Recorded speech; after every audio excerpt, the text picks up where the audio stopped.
পরিবর্তন news channel, আপনার কণ্ঠ, আপনার পছন্দ। নমস্কার, পরিবর্তন নিউজ চ্যানেল আপনার স্বাগত আছে।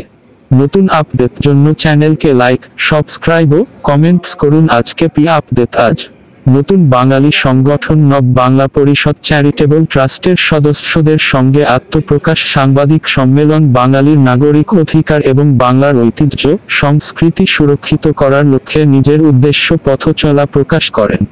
চলতি বছরের পয়লা বৈশাখ পথচলা শুরু করেছিলেন। 24 দফা দাবিতে পথের ধারে চলবেন।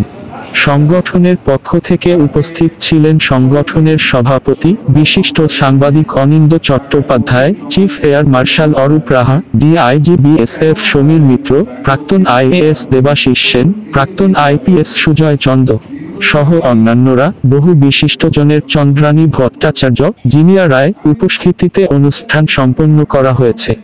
বাংলা পক্ষ এবং নব বাংলা পরিষদ দুই সংগঠনের একরকম লোগো বাঘ। অরাজনৈতিক সংগঠন বলে ট্রাস্ট উপস্থিত ছিলেন, কিন্তু যত দাবি সবাই বাংলা পক্ষ সঙ্গে একমত আছে। দুই সংগঠনের একমত, এক সংগঠন লোগো এক, কিন্তু মুখমণ্ডল আলাদা। অনেক মুখ সরকারি চাকরি থেকে অবসরপ্রাপ্ত, অনেক কোনোভাবে সরকার থেকে জড়িত। যে পথ চলা শুরু হয়েছে আরো পরিষদের সব থেকে বয়োজ্যেষ্ঠ আমরা যা বক্তব্য শোনার জন্য অধিক আগ্রহে বসে আছি, তিনি হলেন মিস্টার সমীর মিত্র, যিনি আমাদের অবসরপ্রাপ্ত ডিআইজি বিএসএফ। সবাইকে আমার অভিনন্দন, নমস্কার এবং সুস্থতা কামনা করি। আমি কিন্তু গর্বিত বাঙালি, যতই বাংলা তার বিরুদ্ধে যাদের বিষৎকার থাক কিংবা না থাক, আমি গর্বিত বাঙালি ছিলাম, আছি, থাকবো, শেষ নিঃশ্বাস করেছি, চেষ্টা করেছি রক্ষা করতে এই 39 বছর। আমরা প্রথম কথা যে এক শেষের দিকে যখন কোনো বক্তাকে বলতে বলা হয়, আর আমি বক্তাও নই, সে বড় পিছিয়ে পড়ে যায়, কারণ আর কিন্তু তার কাছে বলার থাকে না যখন 7 জন বলে। আমি ভারতবর্ষের সব প্রান্তে আমরা এটা একটা গভর্নমেন্ট রেজিস্টার সংগঠন। এর মধ্যে আমাদের 50 জন সদস্য রয়েছেন। এই গ্রুপটা আমাদের কাছে খুব একটা ইস্যু নয়, সেটা আপনি বলেছেন ঠিকই যে তরুণ যুবর মধ্যে যেটা আমাদের একটা কর্মসূচি আছে, আপনাদের যা বলে রাখি, সেটা হচ্ছে আমরা আজকের পরে বিভিন্ন কলেজ ন্যাকের গাইডলাইন অনুযায়ী একটা ওরিয়েন্টেশন প্রোগ্রাম হয়।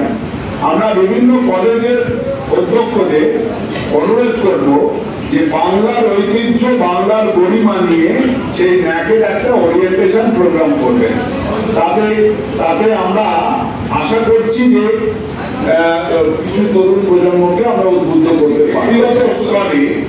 পলিটিক্যাল, কারণ আপনারা জানেন যে প্রত্যেকটা কলেজ এবং ইউনিভার্সিটিতে একটা ছাত্র সংগঠনে তার প্রভাব পড়বে না, এটা সরাসরি আমরা বলেই আমাদের মেম্বারশিপের ফর্মের মধ্যে লেখা হয়েছে যে আপনি রাজনৈতিক দর্শন এখানে ব্যবহার।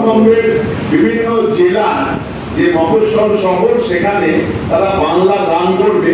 ইনফ্রমটু রাসিং ডিস্ট্রিক্টের এর মধ্যে ওখানে গিয়ে মিটিং করে এসেছি, আপনাদের জ্ঞাতার্থে জানাই দার্জিলিং শহরে এখন এই মুহূর্তে 20টা বাঙালি পরিবার আছে এবং তাদের একটা নিজস্ব হল আছে, অডিটোরিয়াম আছে, দীপেন্দ্র নারায়ণ হল।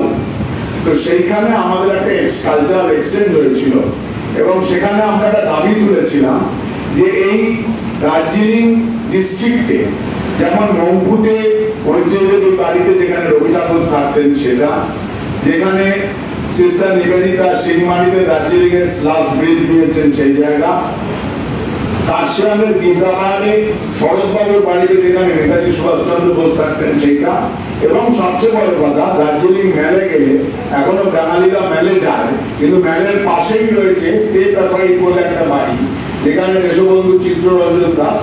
আপনি আগে যেটা বললেন যে বাম জমানায় একটা মুভমেন্ট হয়েছিল, সুনীল গঙ্গোপাধ্যায় নিয়েছিলেন বাংলা। হ্যাঁ, এটাও আমাদের দাবির মধ্যে। কিছুক্ষণ আগে একজন বক্তা বলে গেলেন যে আমরা ইংরেজিতে দেখি, ডাক্তারবাবু ডক্টর কুণাল সেনগুপ্তই বললেন যে বাংলা দেখা যায়। এটা আমাদের অন্যতম দাবি যে বিভিন্ন দোকানের সাইনবোর্ডে যেন বাংলাটা ব্যবহার করা হয়। এর সঙ্গে বলি আমরা পরিবহন দপ্তরকেও যদি বাংলায় নাম্বার প্লেটটাও চালু করে, এটা আমাদের একটা অন্যতম।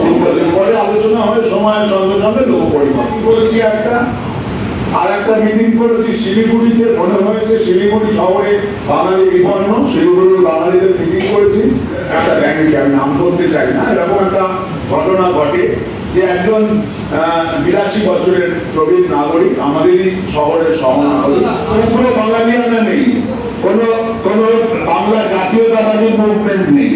এটা মাথায় রাখবেন যে আমাদের সংবিধানের সার্বভৌমত্ব অনুযায়ী সমস্ত ভাষাভাষী থাকতে পারে না। আমরা কোনো ভাষার বিরোধী নই। বা আমরা ধরুন কোন বিহারি সে লিট্টি চোখা বিক্রি করছে, বা কেউ সাউথ ইন্ডিয়ান সে ইডলি সাম্বার বিক্রি করছে, কি আমি ধাক্কা মেরে বললাম বাঙালি হকারকে বসাতে হবে না। অ্যাজ পার দ্য কনস্টিটিউশন, যেখানে আমাদের একটা সার্বভৌম রাষ্ট্র, সেখানে প্রত্যেকের কিন্তু শান্তিপূর্ণ সহাবস্থানটা রাখতে হবে। এই নয় যে আপনার পুঁজি আছে মানে আপনি সমাজকে কন্ট্রোল করবেন, ওই জায়গাটাতেই আমাদের প্রতিবেদন। আমাদের স্পষ্ট আমরা বলি যে পুঁজি মানে কন্ট্রোল করা নয়। অর্থনীতি কন্ট্রোল করতে পারবেন না মানুষের সঙ্গে। কিছুদিন আগে আমরা একটা করি, ডানকুনিতে একটা স্টিল প্লান্টের মানে স্টিল কোম্পানির মালিক, যিনি আমাদের সহনাগরিক একজন বাঙালি। ও যেটা আমি বলছিলাম আপনি ব্যাংকের বিষয়টা,